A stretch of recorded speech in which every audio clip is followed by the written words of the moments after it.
सभी भाइयों बहनों मित्रों सखी सहेलियों को भातृ द्वितीया की हार्दिक शुभकामना। आज मैं भातृ द्वितीया की कहानी आप लोगों को सुनाना चाह रही हूँ। भाई बहन का अटूट प्रेम है। रक्षाबंधन की तरह भातृ द्वितीया भी एक पर्व है भाई बहन का। एक भाई था, वह बहुत ही गरीब था।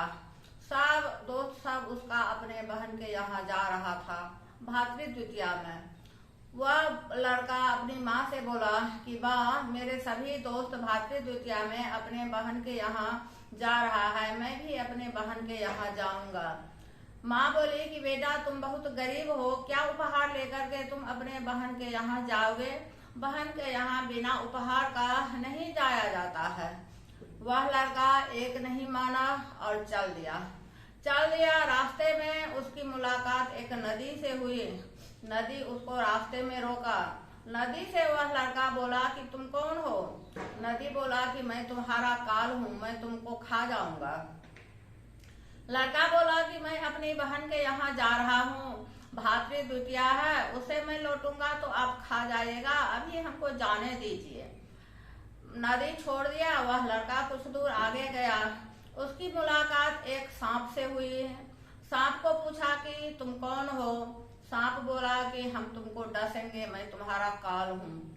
वह बोला कि आज मुझे छोड़ दीजिए, मैं भातृ द्वितीया में अपने बहन के यहाँ जा रहा हूँ, उधर से लौटूंगा तो आप डस लीजिएगा।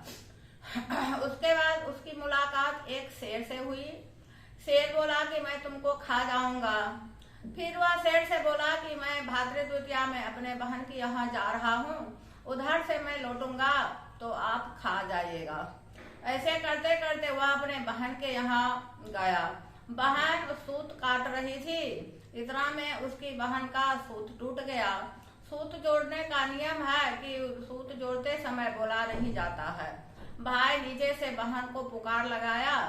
बहन बोल नहीं रही थी। भाई को लगा कि मैं बहुत गरीब हूँ, इसके चलते मेरी बहन हमसे बात नहीं कर रही है।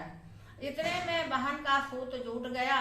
वह दौड़ी दौड़ी आई और अपने भाई को बहुत प्रेम से अपने घर में बैठाई और अपने सास से पूछने गई कि अपने प्राण से प्यारा भी जो अतिथि आए तो उसका क्या आदर सत्कार करना चाहिए। उसकी सास उनका खिल्ली उड़ा करके बोली कि सरसों के तेल से चौका लगा करके सरसों के तेल से पीढ़िया धो करके उस पर बैठाना चाहिए और घी में चावल सिझा करके देना चाहिए। वह बहुत ही भोली भाली थी। वह नहीं समझी कि हम पर कमेंट कर रही हैं। वह बेचारी भी गई और सरसों तेल का चौका लगाई और सरसों तेल से पीढ़िया धो करके उस पर रख दी और घी में चावल सिझाने लगी। भाई बोला, बहन, हमको बहुत जोर से भूख लगी है, कैसा तुम्हारा खाना है कि अभी तक नहीं बना है, हमको कुछ खाना दो। बहन बोली कि ऐसे ऐसे हमारी सास बोली है कि सरसों के तेल से चौका लगाओ और घी में चावल सिझाओ। भाई बोला, बहन, तुम कितना भोली भाली हो, इतना भी नहीं जानती हो कि सरसों तेल का कहीं चौका लगा है, घी से कहीं चावल सिझा है। दूध में चावल सिझाओ और पानी से चौका लगाओ। पानी से चौका लगाई, चौका सूख गया और दूध में चावल सिझाई, दूध में चावल सीझ गया।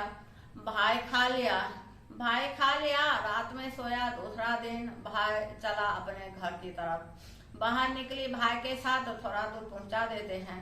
एक तो बूढ़ी औरत बैठी थी। उस औरत से पूछी कि माँ, आप काहे उदास बैठी हैं? तो वह औरत बोली कि एक बहन का एक भाई है, बहुत दुलारा है, मैं उसका काल हूँ, आज मुझे उसको खाना है। बहन बोली कि माँ, इसका कोई उपाय? तो वो बूढ़ी औरत बोली कि उस भाई को जितना आज अब शगुन वाला गाली बढ़ा जाएगा उतना ही उसका आयु बढ़ेगा। सोची ठीक है। बहन कुछ आटा का लड्डू बनाने के लिए आटा पीसी, उसमें सांप घुस गया और सांप को भी पीस करके वह लड्डू बना ली और भाई को दे दी। वह भोली भाली बहन क्या जान रही है। चली, थोड़ा दूध लावा ले ली, थोड़ा मांस का टुकड़ा ले ली और नदी के लिए भी कुछ ले ली। निकली, शेर रोका। शेर को बहन क्या की, खाने के लिए उसको मांस का टुकड़ा दे दी। शेर खाने में लग गया, उसके भाई को छोड़ दिया। सांप को दूध लावा दे दी, सांप भी अपने खाने में लग गया। नदी को भी कुछ दे दी। घर पहुंची, बस अब शगुन वाला गालियां पढ़ने लगी अपने भाई को। माँ बोली कि मेरी बेटी कितनी अच्छी थी, कैसे इसका मानसिक संतुलन खो गया है कि कितना ही भाई को इतना अपशगुन वाला गाली पड़ रही है। भाई बोला कि माँ हमारी बहन कितनी अच्छी थी, इसका मानसिक संतुलन खो गया है, यह खराब नहीं है, इसका मानसिक संतुलन खो गया है, इसके चलते हमको गाली पड़ रही है, इसको तो हमसे अटूट प्रेम है। इतने में भाई के शादी का रिश्ता आया तो माँ सोची कि मेरी बेटी तो पागल है, इसे चुपचाप हम अपने बेटा का रिश्ता तय करते हैं। माँ अपने बेटी से चुपचाप रिश्ता तय कर ली। सोची कि बेटी वाला अगर जानेगा कि इसकी बेटी पागल है तो मेरा बेटा का शादी नहीं होगा। बेचारी बहन अपने भाई को गाली पढ़ने में अपना लगी हुई थी कि कैसे मेरे भाई का आयु बढ़े। भाई निकल रहा था शादी के लिए आगे गेट में ग्रह था, आगे का गेट टूट करके गिर जाता। बहन दौड़ करके गई, बोली कि नहीं आगे गेट से नहीं जाना है, पीछे के गेट से जाना है। कि वो गेट जो था सो टूट करके गिर गया। पीछे से गया भाई, अपना शादी करके लाया, दुल्हन को लेकर के आया। उसी रात में एक सांप उसको डस लेता। बहन बोली कि जहाँ मेरा भाई और मेरी भाभी सोएगी वहीं हम सोएंगे। माँ बोली कि ऐसा कैसे होगा, फिर भी क्या करती, माँ बेचारी मजबूर थी, भाई भी मजबूर था। बोला कि पर्दा लगा देते हैं, तुम सो जाना। सो गई। वो बेचारी क्या सोएगी, उस रात में सांप था आने वाला। सांप आया, सांप को दूध लावा दे करके वो बेचारी विदा कर दी। तब जितना उनका कुटुंब सब था, माँ सोची कि अब शादी हो गया है, हम अपने कुटुंब जन सबको विदा करते हैं बेटी के जगने से पहले। बेटी के जगने से पहले वो सभी कुटुंब को विदा कर दी। बहन भी निश्चिंत हो गई कि मेरा भाई का आयु बढ़ गया है।